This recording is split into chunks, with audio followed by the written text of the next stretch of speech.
We're happy, we're proud to contribute to the country's energy infrastructure development, and also recently to energy transition story of the country as well.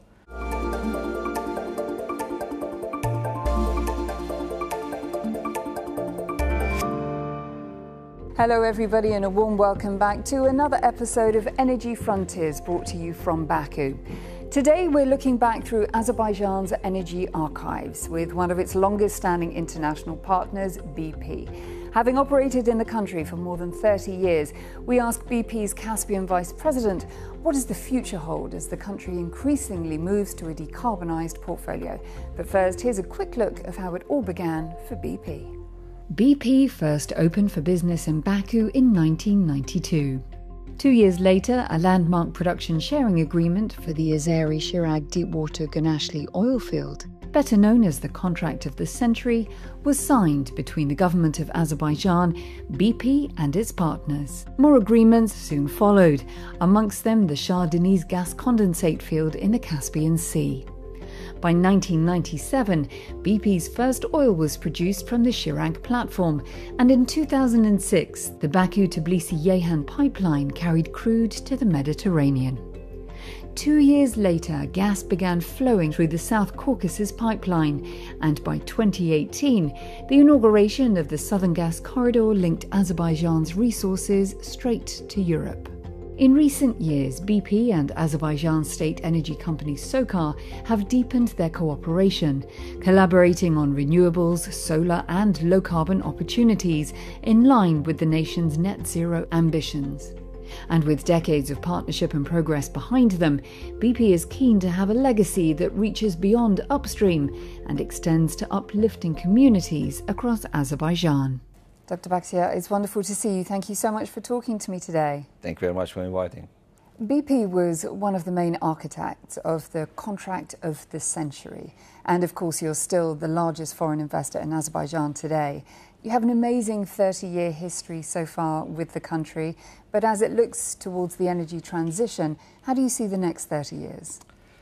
Let me first start with the fact that the true architect of the contract of the century is Azerbaijan itself. And to be more precise, the national leader, Heydar Aliyev.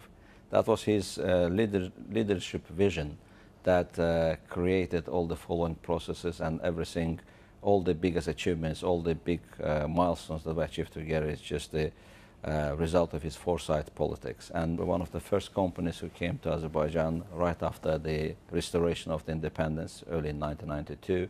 And since then, we always are very proud of the trust of the government who trusted the operatorship of the two very major strategic assets of the country, but also always felt that responsibility. If you look back, that journey is really, truly remarkable.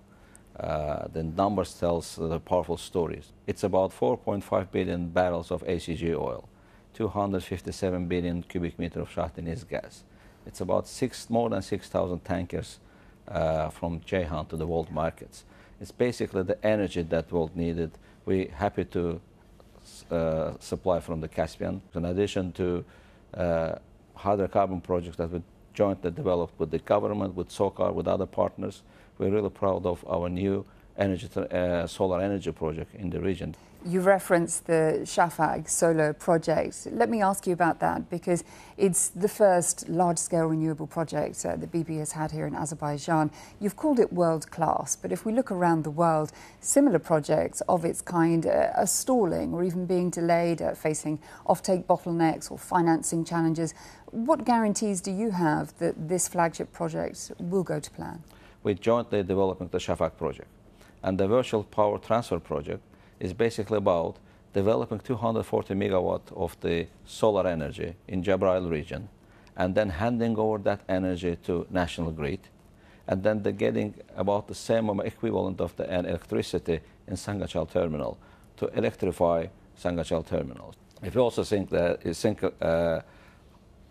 about that cycle, the hydro energy company, part of the revenues generated from hydrocarbon business invested into the solar farm, and the solar electricity generated in that farm redirected to the electrification of the Sangachal terminal, which in turn decreases the emission by 50% over the future life. At the peak of the project, we'll have about 400 jobs on the site. And for future, we believe that this model itself could be a great model to use for other projects as well. BP's ongoing upstream exploration and production side of things is no secret here in the Caspian blocks. But how does that marry? How does that sit with Azerbaijan's decarbonisation strategy and you as a green growth partner going forward?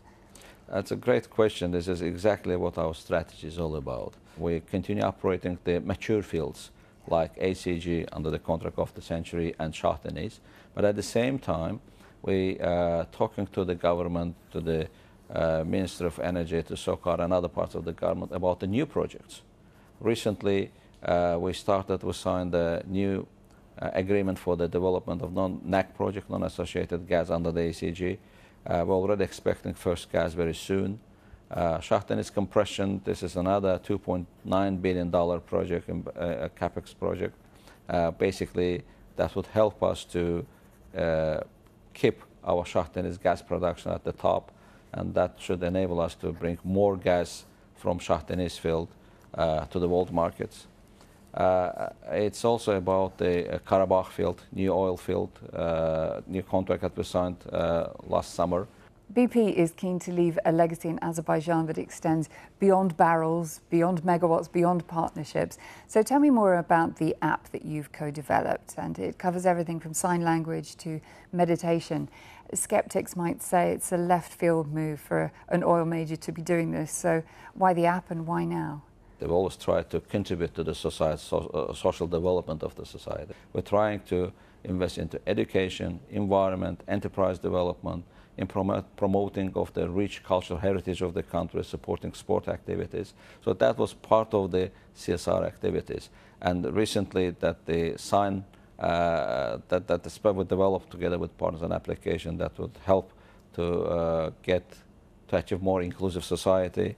Or recently we had a presentation of the textbooks, international textbooks, translated into Azerbaijan, and we delivered that to universities.